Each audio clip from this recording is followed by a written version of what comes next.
Alright, this is Peter with Beyond the Cane Pole and D.O. Fishbuster.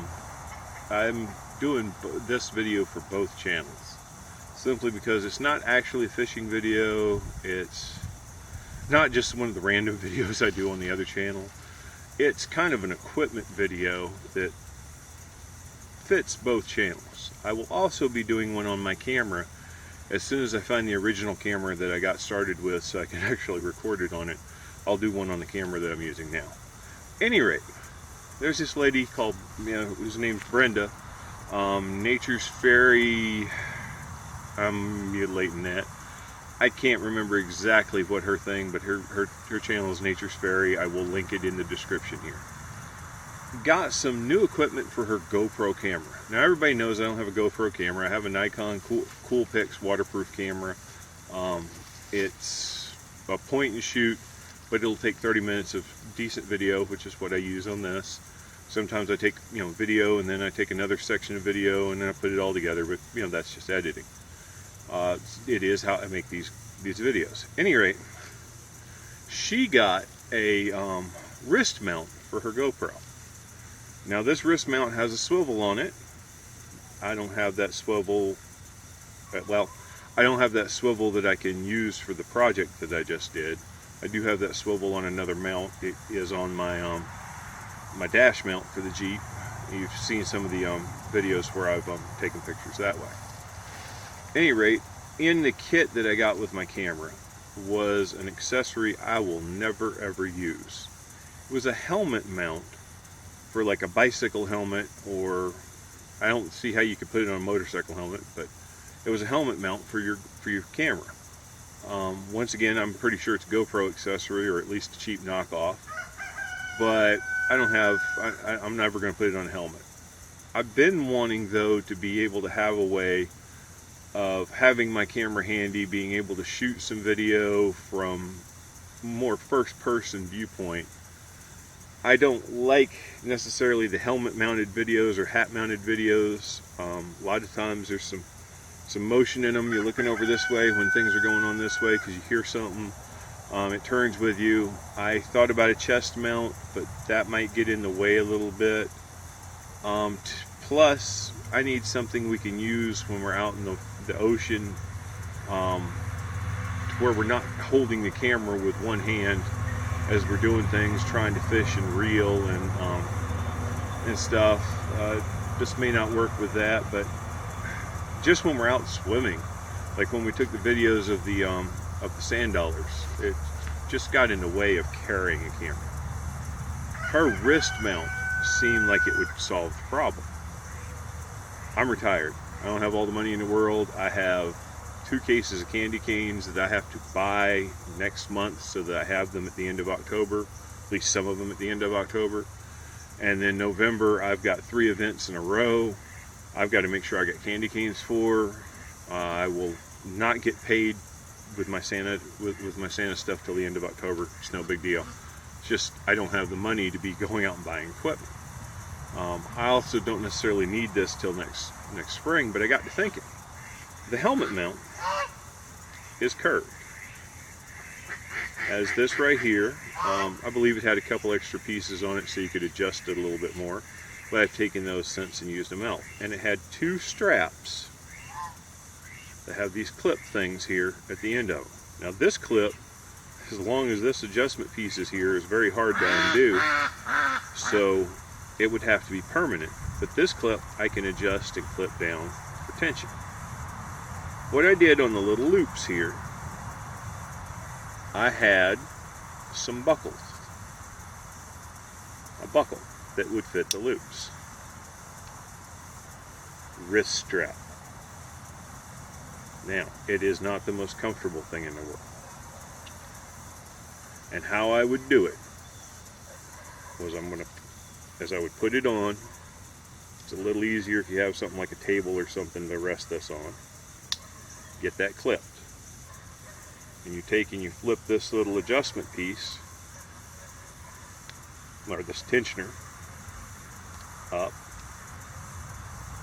and you tighten that down on your wrist, like so. Now, that just allows you know, that kind of motion. But I could put the camera on sideways and be looking at it like this if I wanted to. Of course, it'd be focused in on my face real close. I can put the camera so it's facing this way and kind of, you know, Spider-Man laser shoot whatever I'm doing. I could put it right here and just kind of rest my arm, go out that way. I could put it behind me, so if I wanted to video behind me, I could raise my arm. Still leaves my hands free in case I need to do something, grab a fish, balance myself, swim, get knocked over by a wave, something like that. And my whole thing is when doing some of this stuff, you may need quick release. Brenda's had Velcro. I don't have a problem with the Velcro. I like the look of Brenda's wrist mount. It's just I don't have the money to buy one, so I've got to do with what I've got. Now I'll be trying out some video with this, and I'll probably include it at the tail end of this. I want to see how it works. I want to see how it runs. I've tested it a little bit in the house, just feeling it. There is a little point where it kind of gets a little loose and it wobbles a little bit, but I don't see that being as much a problem as I do with some people's bouncing videos. Now I will still probably walk with it on a stick, like I've done a couple little short walking videos, but for me this just seems like a perfect addition to the system. It may make it a little bit more where you'll see some more first-person stuff going on. At any rate, I'm gonna turn the camera off for a few minutes. I'm gonna attach it to this after I put this back on my wrist, and then I'm just gonna go around the yard and do a little shooting of a video showing how it works and testing it for myself. All right, here we go with it on my arm.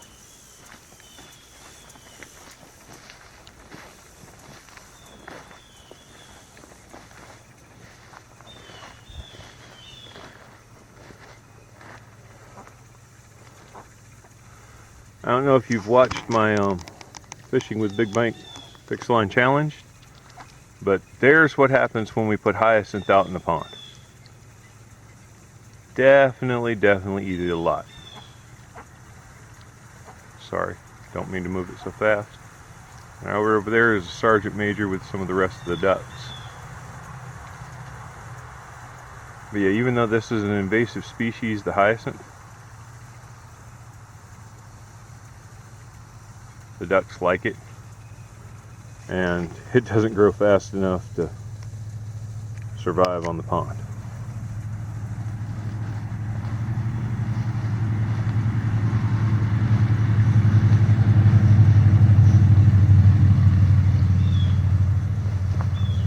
Most of y'all have seen some of these views of this pond from my fishing videos, but it's likely you've never seen exactly like this, which is pretty much my point of view. I do have my arm up here by my side, so it's not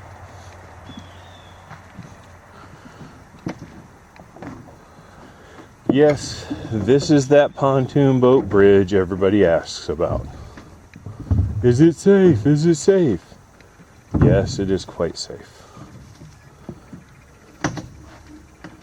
Going back here to go check on a couple of my future eatables. I have a couple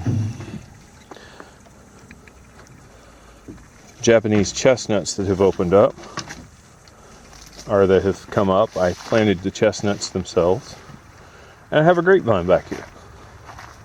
Plus I come back here every so often just to walk around. As you can see, it's a bit overgrown. I do need to get back there and clean it up. It's just been too hot this summer to do it. I will get back here this winter and do some cleaning. I have a neighbor who wants some of the downed wood, so he might come get that. He said when it cools off. He's a little worried about snakes. I'm not.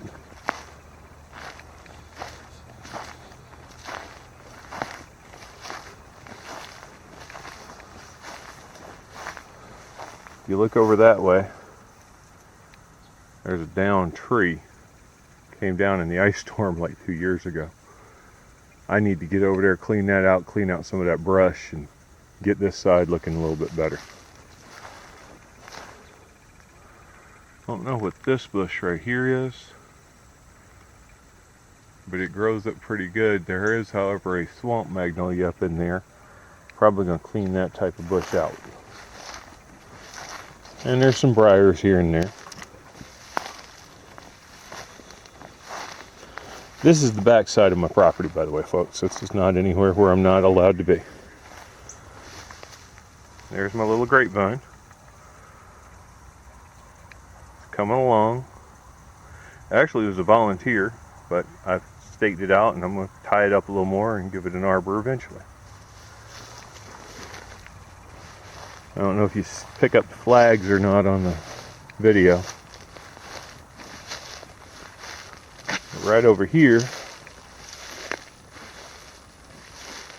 ringed by 3 flags so we don't miss them this winter. There. I got one more back over that way. Those are my my chestnut trees. And just a little further this way, I'm getting right here on the property line, goes into my neighbor's property. Back over that way is where I've gotten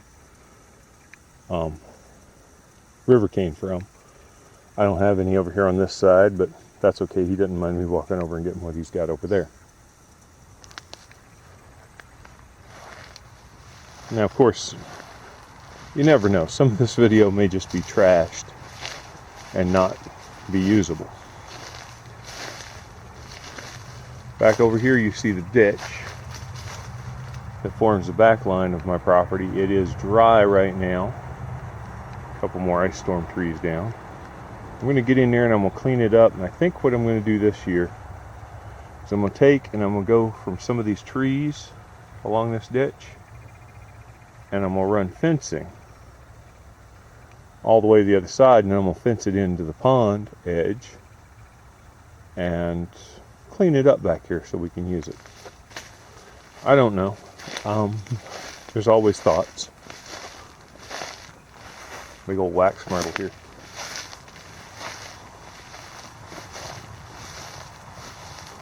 But yeah.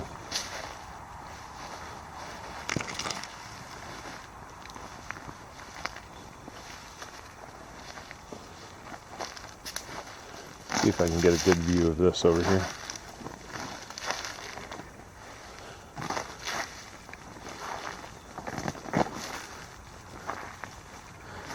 Briars are a bit thick. Alright, if you look over that way, you see the little dock and where I shoot most of my fishing videos. So you can tell I'm on the other side of the pond from here.